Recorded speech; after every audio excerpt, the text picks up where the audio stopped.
ಬೆಂಗಳೂರು, ಬಳ್ಳಾರಿ, ಹುಬ್ಬಳ್ಳಿ, ಮಂಡ್ಯ, ರಾಮನಗರ, ಬೆಳಗಾವಿ, ಬಾಗಲಕೋಟೆಯಲ್ಲಿ ಬನ್ನ ಬಿಸಿ ತಟ್ತಾ ಇದೆ. ಎಂಇಎಸ್ಗೆ ತಿಥಿ ಮಾಡಿ ಫ್ರೀಡಂ ಪಾರ್ಕ್ನಲ್ಲಿ ಆಕ್ರೋಶವನ್ನು ವ್ಯಕ್ತಪಡಿಸಿದ್ದಾರೆ.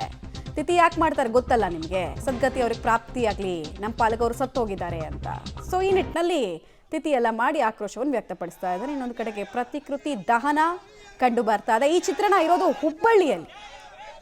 ಹುಬ್ಬಳ್ಳಿಯಲ್ಲಿ ಎಂಇಎಸ್ ಪ್ರತಿಕೃತಿಯನ್ನ ದಹಿಸೋದ್ರ ಮೂಲಕ ತಮ್ಮ ಆಕ್ರೋಶವನ್ನ ಹೊರಹಾಕಿದ್ದಾರೆ. ಆಕ್ರೋಶದ ಪ್ರತಿಬಿಂಬವನ್ನ ಜಿಲ್ಲೆಗಳಲ್ಲೂ ಕೂಡ ನೀವು ನೋಡ್ತಾ ಇದ್ದೀರಾ. ಕೇವಲ ಪ್ರತಿಭಟನೆಗೆ ಮಾತ್ರ ಸೀಮಿತ ಆಗ್ತಾ ಇಲ್ಲ ಹೋರಾಟ. ಇನ್ಫ್ಯಾಕ್ಟ್ ಬಂದ್ ಬಿಸಿ ಕೂಡ ತಟ್ಟೋದಕ್ಕೆ ಶುರುವಾಗ್ತಾ ಇದೆ. ಸಾಮಾನ್ಯವಾಗಿ ಯಾವುದೇ ಹೋರಾಟ ಆಗಲಿ 7 ಗಂಟೆಯಿಂದ 10 ಗಂಟೆ, 10:30, 11 ಗಂಟೆ ಅಷ್ಟೊತ್ತಿಗೆ ಏನು ಹೈಪ್ ಆಗುತ್ತೆ ಅದೇ ಮುಂದುವರಿಯುತ್ತೆ. ಸೊ ಸದ್ಯಕ್ಕಂತೂ ನೀವು ಗಮನಿಸ್ತಾ ಇದ್ದೀರಾ, ಹೋರಾಟ ತೀವ್ರಗೊಳ್ತಾ ಇದೆ. ಜಿಲ್ಲೆಯಲ್ಲೂ ವಿನೂತನ ಮಟ್ಟದಲ್ಲಿ ಕನ್ನಡ ಪರ ಹೋರಾಟಗಾರರು ತಮ್ಮ ಸಿಟ್ಟು ಪ್ರದರ್ಶನ ಮಾಡ್ತಾ ಇದ್ದಾರೆ.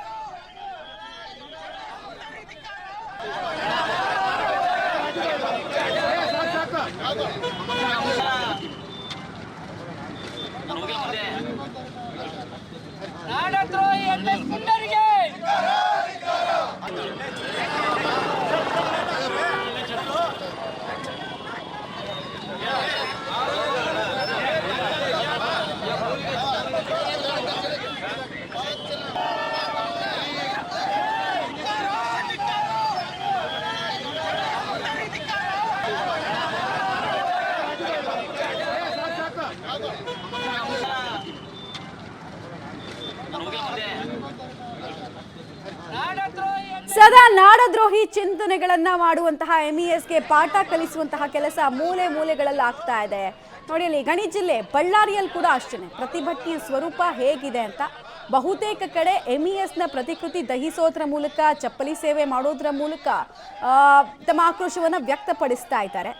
ಒಂದು ಇಲ್ಲಿ ತನಕ ಇಲ್ಲಿದೆ ನೀರು, ಇಲ್ಲಿದೆ ಅನ್ನ ತಿಂದು ನಾಡಿಗೆ ದ್ರೋಹ ಬಗೆಯುವಂತಹ ಕೆಲಸವನ್ನ ಆಗಾಗ ಮಾಡೋ ಕೆಟ್ಟ ಚಾಳಿಯನ್ನ ಈ ಎಂಇಎಸ್ ಮಾಡ್ತಾ ಬಂದಿದೆ. ಚಲಾವಣೆಯಲ್ಲಿ ಇಲ್ಲದ ನಾಣ್ಯ ಅಂತ ಗೊತ್ತಿದ್ರು ಕೂಡ ಪದೇ ಪದೇ ನಾಡಿನ ಸಹೋದರತ್ವವನ್ನ ಹಾಳು ಮಾಡುವ ಕೆಲಸವನ್ನು ಮಾಡ್ತಾ ಇದ್ದಾರೆ. ಇದು ಸಹಿಸಲ್ಲ. ನಾವು ಇನ್ಮೇಲೆ ತಾಳ್ಮೆಯ ಪರೀಕ್ಷೆ ಮಾಡ್ತಾ ಇದ್ದಾರೆ. ಹೀಗಾಗಿ ಪಾಠ ಕಲಿಸೋದಕ್ಕೆ ನಾವು ರಸ್ತೆಗಿಳಿದಿದ್ದೀವಿ ಅನ್ನೋದು ಕನ್ನಡ ಪರ ಹೋರಾಟಗಾರರ ಹೋರಾಟದ ಭಾಗ ಆಗ್ತಾ ಇದೆ.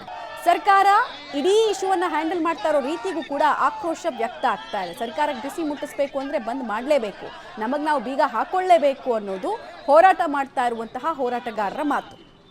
ಸಾವಿರಾರು ಕೋಟಿ ಲಾಸ್ ಆದಾಗ ಸರ್ಕಾರಕ್ಕೆ ಯಾಕೆ ಮಾಡ್ತಿದ್ದಾರೆ ಅನ್ನೋದು ಅರ್ಥ ಆಗುತ್ತೆ. ಎಂಇಎಸ್ ವಿಚಾರವಾಗಿ ಸಾಫ್ಟ್ ಆಗಿರುವ ರಾಜಕಾರಣಿಗಳ ಮುಖಕ್ಕೆ ಉಗಿಯೋ ಕೆಲಸವನ್ನ ಕೂಡ ಕನ್ನಡ ಪರ ಹೋರಾಟಗಾರರು ಮಾಡ್ತಾ ಇದ್ದಾರೆ. ಇನ್ನು ಎಷ್ಟು ಓಕೆ, ವಾಟಾಳ್ ನಾಗರಾಜ್ ಅವರಿಗೆ ಸಂಬಂಧಪಟ್ಟಂತೆ ಕೂಡ ನಾವು ಮಾಹಿತಿ ಕೊಡ್ತಾ ಇದ್ದೀವಿ. ಪೊಲೀಸ್ ಗುಂಡಾಗಿರಿ ಇಲ್ಲಪ್ಪ ಹೋಗಂಡ ಪೊಲೀಸ್ ಗುಂಡಾಗಿರಿ ಹೌದು. ಮಾಡ್ರಿ, ನಾವು ರೆಡಿ ಇದ್ದೀವಿ. ನಾವು ದಬ್ಬಾಳಿಕೆ, ಪೊಲೀಸ್ ದಬ್ಬಾಳಿಕೆ, ಪೊಲೀಸ್ ಗುಂಡಾಗಿರಿ ಎಂದು ನೋಡಿರಲಿಲ್ಲ. ಪೊಲೀಸ್ ಗುಂಡಾಗಿರಿ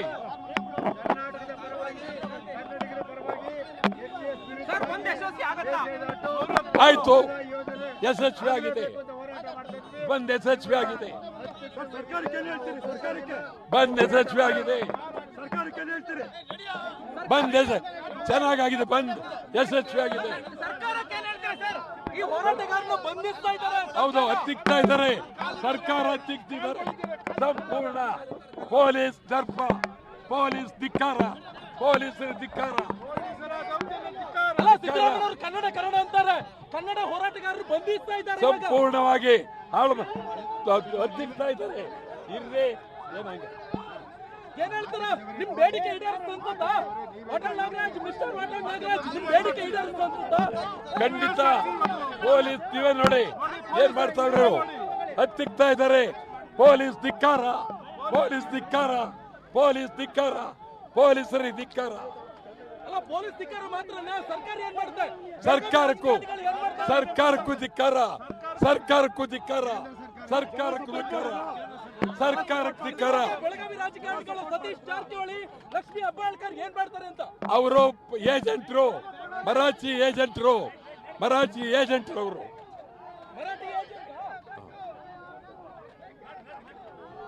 ಸರ್ ಹೇಳಿ ಮಾತಾಡಿ. ನಿಮ್ದ ಇವತ್ತು ಬಂದು ನಾವೇ ಮಾತಾಡ್ತಾ ಇದ್ದೇವಲ್ರಿ.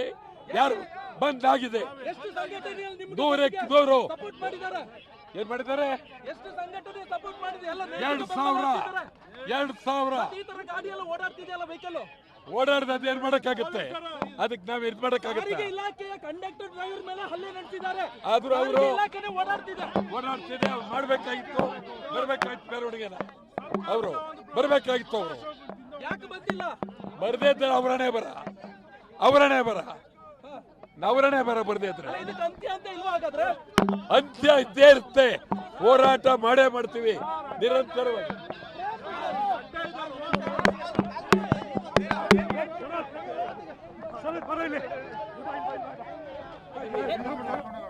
ಇಲ್ಲಪ್ಪ ಹೋಗಂಡ ಪೊಲೀಸ್ ಗುಂಡಾಗಿರಿ. ಹೌದು ಮತ್ತೆ ಮಾಡ್ರಿ, ನಾವು ರೆಡಿ ಇದ್ದೀವಿ. ಪೊಲೀಸರ ನಡೆಗೆ ಸಂಬಂಧಪಟ್ಟಂತೆ ಆಕ್ರೋಶವನ್ನು ವ್ಯಕ್ತಪಡಿಸ್ತಾ ಇದ್ದಾರೆ ವಾಟಾಳ್ ನಾಗರಾಜ್. ನಮ್ಮ ಹೋರಾಟವನ್ನ ಹತ್ತಿಕ್ಕುವಂತಹ ಪ್ರಯತ್ನ ಮಾಡ್ತಾ ಇದ್ದಾರೆ. ಆದ್ರೂ ನಾವು ರೆಡಿ ಇದ್ದೀವಿ, ಎಷ್ಟು ಫೋರ್ಸ್ನಲ್ಲಿ ಪೊಲೀಸರು ಬರ್ತಾರೋ ನಾವು ಅಷ್ಟೇ ಫೋರ್ಸ್ನಲ್ಲಿ ಹೋಗ್ತಾ ಇದ್ದೀವಿ, ಸೊ ನೋಡೇ ಬಿಡೋಣ ಅಂತ ಹೇಳಿ ತೊಡೆ ತಟ್ಟೋ ಕೆಲಸವನ್ನು ಬೇಸಿಕ್ಲಿ ಮಾಡ್ತಾ ಇದ್ದಾರೆ. ಟೌನ್ ಹಾಲ್ ಕಡೆಗೆ ಆಗಮಿಸೋ ಸಂದರ್ಭದಲ್ಲಿ ವಾಟಾಳ್ ನಾಗರಾಜ್ ಅವರು ಹೇಳಿದಂತಹ ವಿಚಾರಗಳಿದು. ಸ್ವಲ್ಪ ಹೊತ್ತಲ್ಲಿ ಟೌನ್ ಹಾಲ್ನಲ್ಲಿ ಅವರು ಇಳಿತಾರೆ.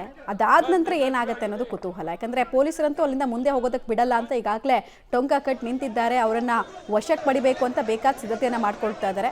ವಾಟಾಳ್ ನಾಗರಾಜ್ ಅವರ ಜೊತೆಗೆ ಇನ್ನುಳಿದ ಕನ್ನಡ ಪರ ಹೋರಾಟಗಾರರು ಕೂಡ ಬಂದಿದ್ದಾರೆ. ಇಲ್ಲಿ ಮತ್ತೊಂದು ಸುತ್ತಿನ ಹೈಡ್ರಾಮಾ ಸೃಷ್ಟಿಯಾಗೋದ್ರಲ್ಲಿ ಯಾವುದೇ ಅನುಮಾನ ಇಲ್ಲ.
ಬಂದ್ ಯಶಸ್ವಿ ಆಯ್ತಾ? ನಿಮ್ಮನ್ನೆಲ್ಲರನ್ನೂ ಕೂಡ ತಡೆಯುವಂತ ಪ್ರಯತ್ನ ಆಗ್ತಾ ಇದೆ ಪೊಲೀಸರು.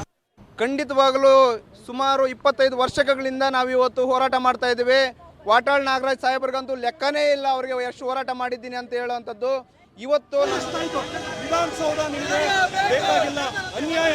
ನಿಮ್ಮಂತ ಲಜ್ಜೆಗೆಟ್ಟ ರಾಜಕಾರಣಿಗಳಿಗಂತೂ ಕರ್ನಾಟಕದ ಹಿತವನ್ನ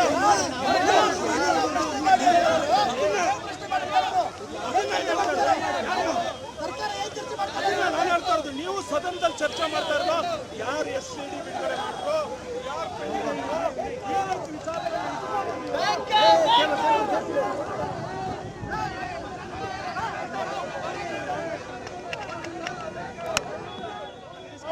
ಯಾರು ವಿಚಾರಗಳನ್ನ ಇಟ್ಕೊಂಡು ನೀವು ಹಿತಾಸಕ್ತಿಯನ್ನು ಮರೆತು ಈ ರೀತಿ ದೌರ್ಜನ್ಯ ಮಾಡ್ತಾ ಇರ್ತಕ್ಕಂಥದ್ದು ತಪ್ಪು. ಯಾವುದೇ ಕಾರಣಕ್ಕೂ